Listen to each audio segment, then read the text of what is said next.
the library was quiet enough to hear the scrape of a page being turned, the whisper of paper sliding against paper.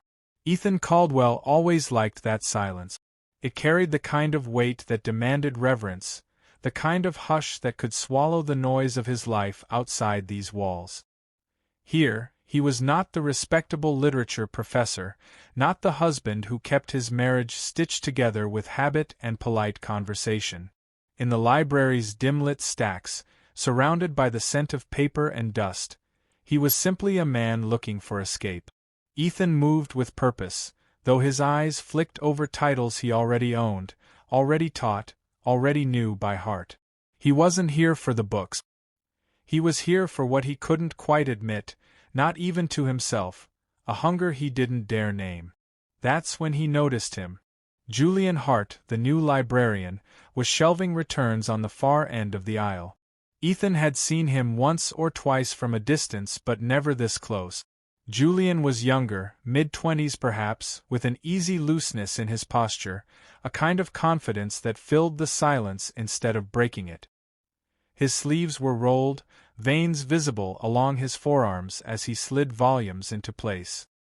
His movements were unhurried, unbothered, like he belonged here in a way Ethan never could.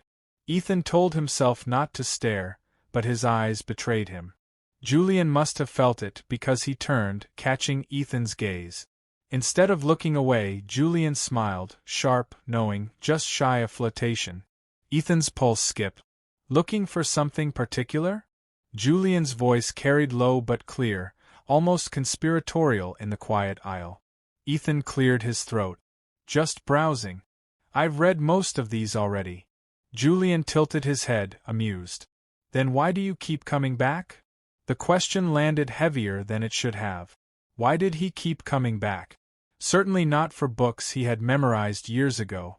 Ethan shifted, feigning indifference. Habit, I suppose. I like the quiet. Julian slid another book onto the shelf, stepping closer. Quiet can be dangerous. It lets you think too much. The remark wasn't casual. It was a probe. Ethan recognized it instantly. The subtle testing of boundaries, the way some men learned to speak without speaking at all. And against his better judgment, he felt himself leaning into it. They both reached for the same book, The Picture of Dorian Gray. Their hands collided, fingers brushing. Neither withdrew immediately. The air thickened, charged with something Ethan hadn't felt in years. Julian broke the silence first, his tone playful but edged with intention. Oscar Wilde knew a thing or two about double lives. Maybe that's why you're drawn to him. Ethan froze. The comment was too pointed, too close. He forced a laugh, but his chest tightened. You assume a lot about strangers. Julian's lips curved. I don't believe in strangers. Just people who haven't confessed yet. The words lodged inside Ethan like a hook. He wanted to pull away, to dismiss the exchange as harmless banter, but there was something in Julian's eyes, an invitation, bold and unapologetic. For the first time in years, Ethan felt seen. Not as Daniel's husband, not as the professor with tenure, but as a man with unspoken desires. He should have left. He should have ended it with a polite nod, a retreat into safer isles. Instead, he lingered. Why this book? Julian asked, tapping the cover they still both held. Ethan swallowed. Because Wilde wrote about what most men are too afraid to admit. Their eyes locked, the air between them buzzing like a live wire. Ethan heard the faint hum of the overhead lights, the muffled cough of a student at the far end of the library, but all of it blurred beneath the sound of his own pulse. Julian released the book, deliberately slow, as if to prove he could break the tension whenever he chose. Ethan gripped the novel, suddenly breathless. You should take it, Julian said, his voice low, deliberate. Might do you some good. Ethan slipped the book under his arm, desperate to anchor himself. He turned, ready to flee, but Julian's hand brushed his sleeve. Just enough contact to make his body burn. Check inside when you get home, Julian murmured, barely above a whisper. Confused, Ethan frowned, but Julian had already turned back to the shelves, dismissing him with casual ease. Later that night, at his desk, Ethan opened the book. A folded scrap of paper slipped out, landing against his palm. His stomach tightened as he read the neat, slanted handwriting. "Meet me in the back stacks after closing." The words were simple, but they struck like a spark in dry grass. Ethan's throat went dry. He glanced toward the closed bedroom door, behind which Daniel slept soundly, trusting. Ethan's chest ached with guilt, with fear, with anticipation he couldn't deny. He pressed the note flat against the desk, his fingers trembling. The safe choice would be to ignore it, to return the book and bury the temptation. But deep down, in the parts of himself he'd hidden even from his husband, Ethan already knew the truth. He would go. And nothing in his life would remain untouched by that decision. The library after hours was not the same place Ethan had known by daylight. Shadows pooled between shelves, stretching long and secretive. The overhead lights had been dimmed, leaving only narrow lamps glowing at scattered intervals.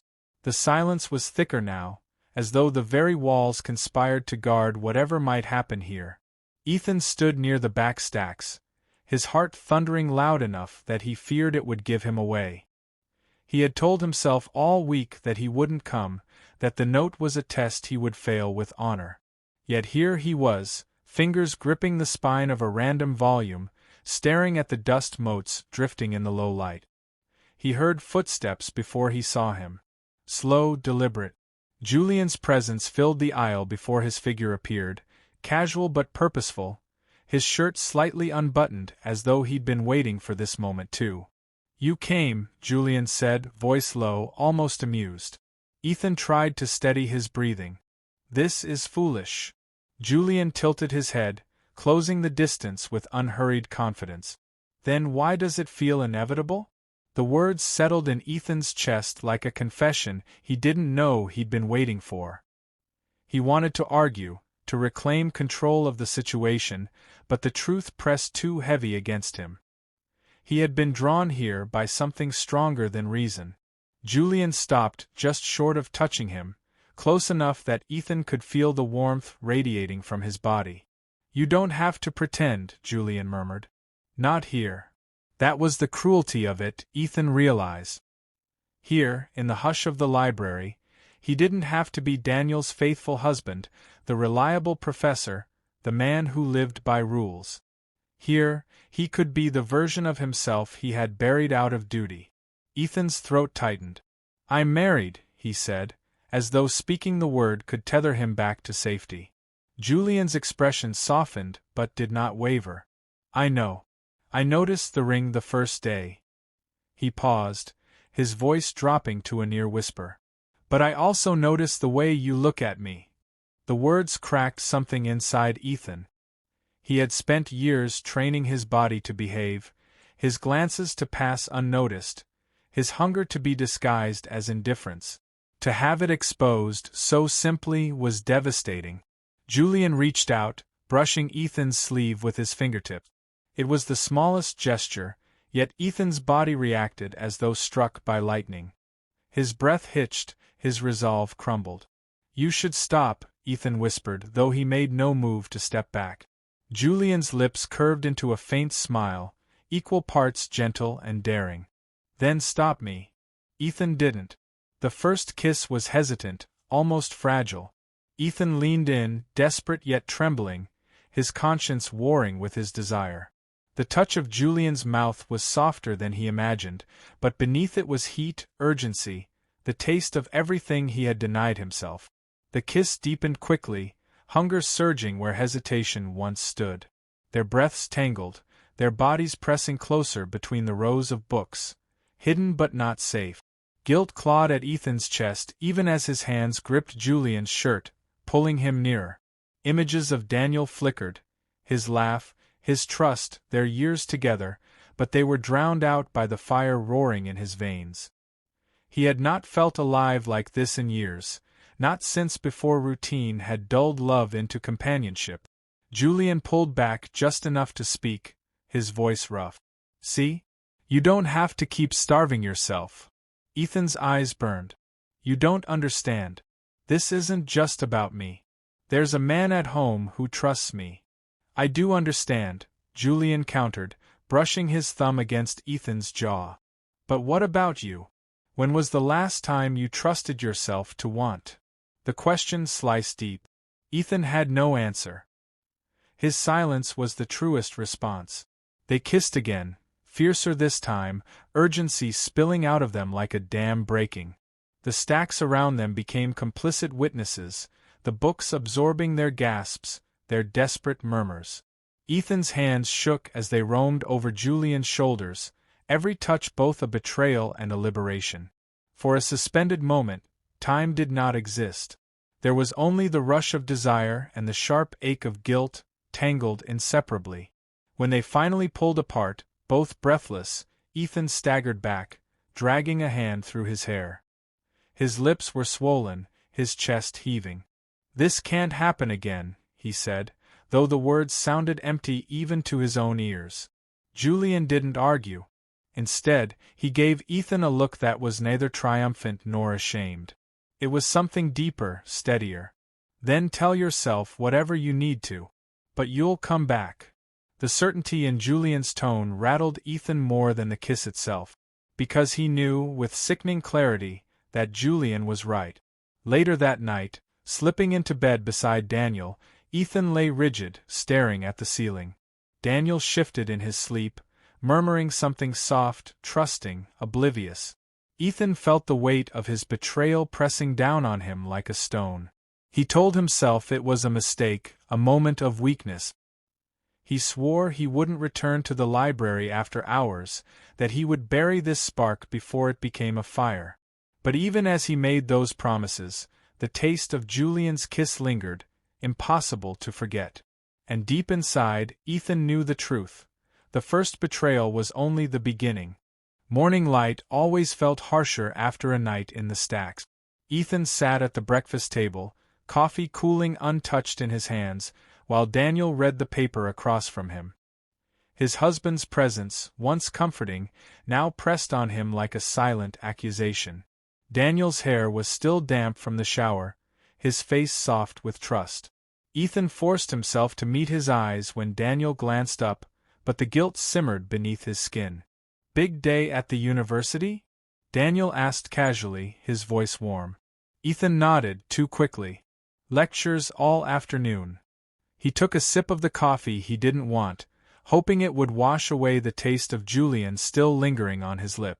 Daniel smiled faintly and returned to the paper. Ethan exhaled, relief and shame twining in his chest. The lie had slipped too easily. That evening, Ethan told himself he would go straight home after class.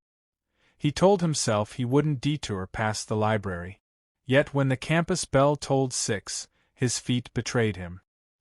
He found himself pushing through the library doors, his pulse already quickening. Julian was waiting. Not obviously, not standing in plain sight, but Ethan felt him before he saw him, leaning against a shelf, arms crossed, a half-smile playing on his lips. "You came," Julian said, just as he had the first time. Ethan wanted to protest, to claim it was coincidence, but the words died before reaching his tongue. They fell into conversation as naturally as if no barriers existed between them. Books became excuses.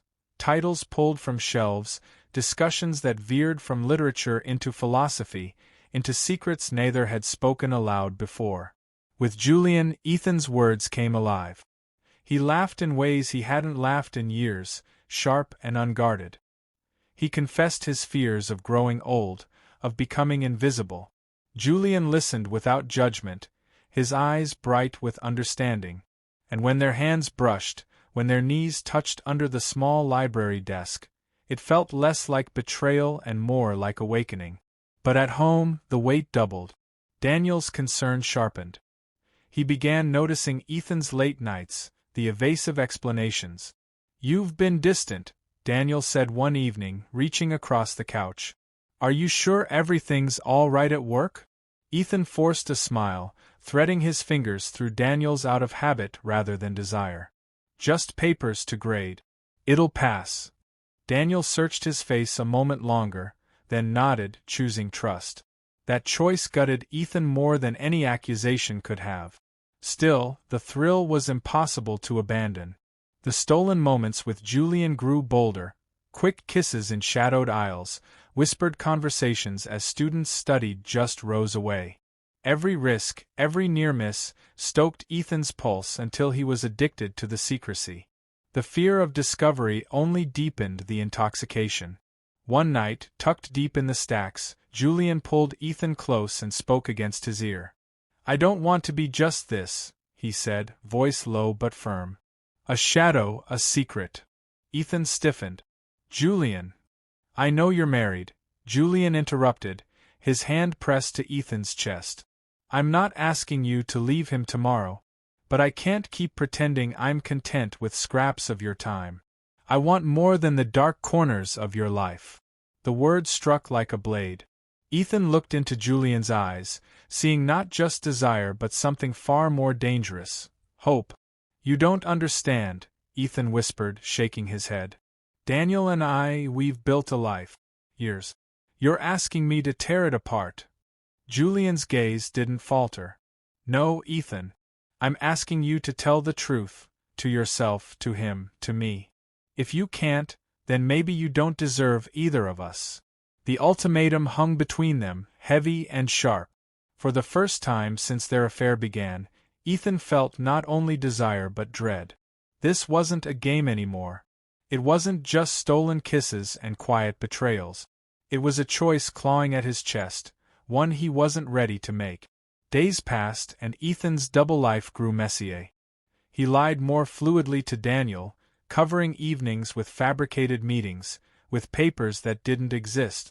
Each lie stacked upon the last, fragile and teetering.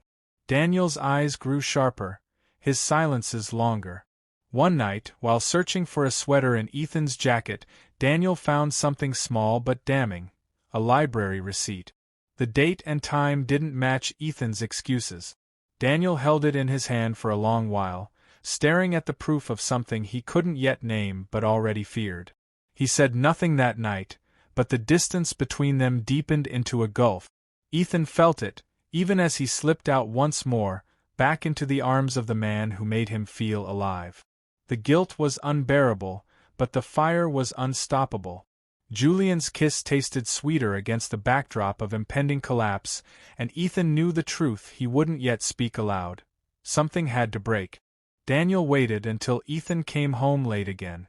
The clock on the wall read past midnight, the house heavy with silence. Ethan stepped through the door, rehearsed excuses already forming on his tongue, but froze at the sight of his husband sitting on the couch, the library receipt laid neatly on the coffee table. Daniel's eyes were steady, not furious, but wounded in a way that pierced deeper than any anger could. "Tell me," he said quietly. Ethan's throat closed.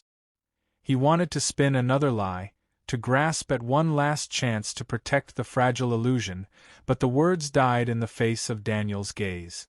That trust, so complete, so undeserved, broke him. "I'm sorry," Ethan whispered. The admission spilled out like poison. "There's someone else." The silence that followed was suffocating. Daniel's hands trembled slightly, though his voice remained calm. "How long?" Ethan swallowed hard. "A few weeks." Daniel nodded once, as if cataloguing the damage, fitting it into a shape he could endure. "And do you love him?" The question gutted Ethan. He thought of Julian's smile in the stacks, the way his words lit fire inside him, the way every touch felt like salvation and damnation at once. He thought of Daniel's steady devotion, the years of shared mornings, shared bills, shared dreams. He could not force the answer into either cage. "I don't know," Ethan confessed, and the honesty was worse than any lie. Daniel stood, his face tight, his voice barely more than a whisper. "Then maybe you should figure it out without me watching you tear us apart." He walked down the hall, the bedroom door closing with a sound that felt like a verdict. Ethan collapsed onto the couch, head in his hands, his entire body trembling. For the first time, the thrill of secrecy was gone, replaced by the brutal clarity of consequence. The next evening, Ethan returned to the library. He found Julian in the back stacks, shelving books as though nothing in the world had shifted. But Julian's eyes caught the storm in Ethan's expression before a word was spoken. "You told him," Julian said, not a question but a certainty. Ethan nodded, his voice breaking. "He knows." Julian stepped closer, searching his face. "And now you have to choose." The words sliced clean. There was no more hiding, no more half-truth. Ethan's chest ached with the weight of it. He looked at Julian, the man who awakened him, who saw the hunger he had buried for years. And he thought of Daniel, the man who had loved him without question, who had built a life beside him, who had given him trust Ethan had shattered. Julian touched his arm, gentle but insistent.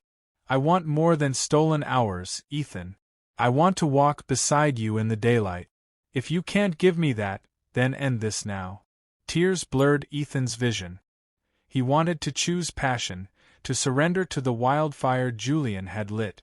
But the wreckage of Daniel's face haunted him, the years of shared history pulling him back with unrelenting force. "I can't," Ethan whispered, his voice raw. "I can't leave him." Julian's hand fell away. For a long moment, he simply studied Ethan, and in his eyes was not anger, but quiet devastation. He nodded slowly, swallowing hard. "Then this is goodbye." The finality shattered Ethan more than he expected.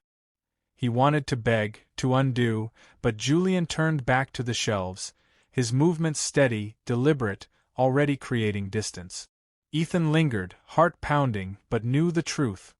He had made his choice. Weeks passed. Ethan and Daniel spoke little, their house filled with silences heavier than arguments. They tried, cautiously, to rebuild, dinners together, polite questions about each other's days, careful touches that felt like strangers relearning each other. The cracks remained, visible and unhealed. One afternoon, Ethan found himself back at the library, unplanned.